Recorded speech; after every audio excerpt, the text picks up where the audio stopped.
Here we are. Easter has dawned, new light of a new day, new light of Christ's life with us. With great joy and much acclamation we greet this day. Yet I find I want to be quiet and still. Haven't you had enough of that in Lent? You might well ask. Reflecting on this event of Easter, the enacted rituals, the traditions we follow to remind us and return us to this foundational event in our faith, to this greatest festival in our faith calendar, it occurred to me that they are in large part rituals of grieving and letting go. Today, you say, but today is different. Yes and no. Even after death, when Jesus' body's gone, and in one of the stories we hear, the man appears as a stranger to the disciples, then suddenly they recognize him as Jesus. And they cannot hold him, he goes. Mary today wants to hold on to Jesus. He says, let me go. Don't hold on. Grieving and letting go. I guess we know the story well enough that even if with enthusiasm we joined the jostling crowd of those saying, Hosanna to the crowds on Palm Sunday, that enthusiasm is tempered because we know what's going to happen. There's sadness in us.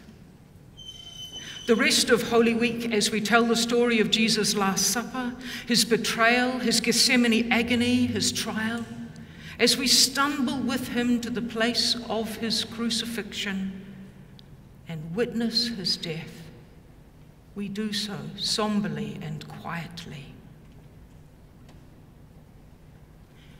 We don't think to shout out in protest. We don't say, it shouldn't happen this way. We will not agree. We will support this Jesus. We will rally and be as Jesus is. We will defy the power systems of our day. This Easter event does not seem to stimulate in us a spirit of dissension against the injustices of the systems in our day. Rather, we focus on Jesus, our exemplar. Because we have joined ourselves to the strand of tradition that says and sees there is more in this than just one act and just one man in time.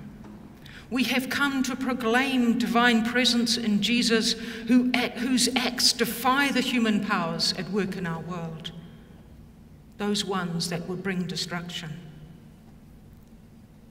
So perhaps we trust it to divine power to overcome injustice. Our still witnessing silence might express our willingness to be aligned with such divine power, but our reluctance to act, because laid bare before us is the crucifying reality of what might happen. Then again, maybe I'm overthinking. Maybe it's simpler than that. It doesn't actually occur to us to do anything than we've always done. That's the practice of our religious tradition. Liturgies and rituals of grieving and letting go are in keeping with the passion tide that leads to Easter Day. Grieving and letting go of God with us. God incarnate. Jesus begotten, not made, Son of God. Now, about 3 months ago, we celebrated Christmas. In that season, we prepared ourselves to receive and welcome the Christ child born in our midst, God with us. God in form we identify with, made of flesh and blood like us, vulnerable to all that is life in the world. And we rejoiced. We rejoiced again to know that God walks with us, is present in the world in tangible and relatable and knowable ways, which is great. But really tempting for us to then make God into our own image, replete with ideals and expectations of God, complete with conditions and regulations to decide who's acceptable and who can gain access. I think the Passion story reveals how inadequately God, as we imagined, the Messiah of our hopes and expectations, comes up to the mark.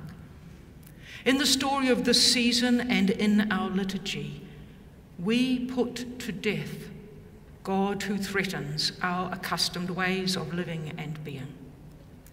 And we see we have a part in it.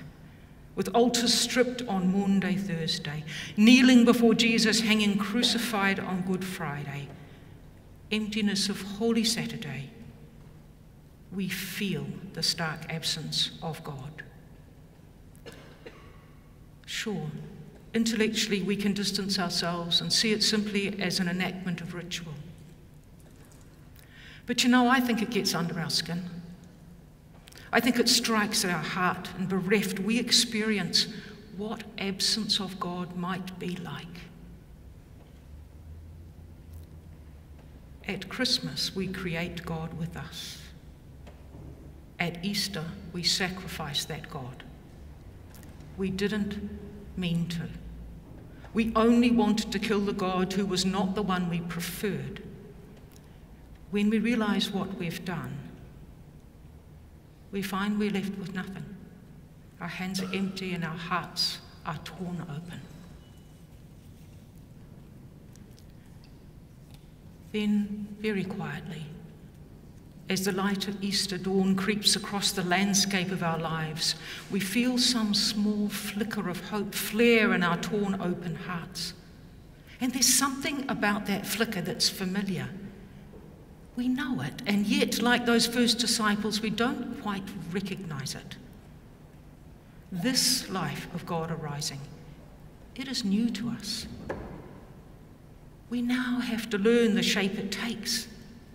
Jesus asks we do not hold on to him, that we free him from our bondage to that which has died, free ourselves to discover God who was still with us, yet in ways we still have to know. That flicker of hope catches, and we find our hearts burning within us. With great joy, we rush to share with those who are with us on our way, share our experience, our hope-filled meeting. And together our voices rise in thanksgiving. Christ is risen, we say. He is risen indeed. That heart-burning joy, that hope-filled energy, it arose after we let go. It arose out of our waiting in that dark absence of not knowing. In that time we were unsettled and disturbed, disrupted and dislodged. Let us not be tamed too soon. Let us not crib ourselves to fit the shape of who we were. Let's pay attention. Let's allow that we have been changed, that we are being transformed. And let's take that terrifying risk of participating more deeply as the life of God in the world. Let us embody and enact that from death-bringing to life-springing way of living and being. As we are being changed and transformed to live that way, these ways will prevail, and it is our way to walk.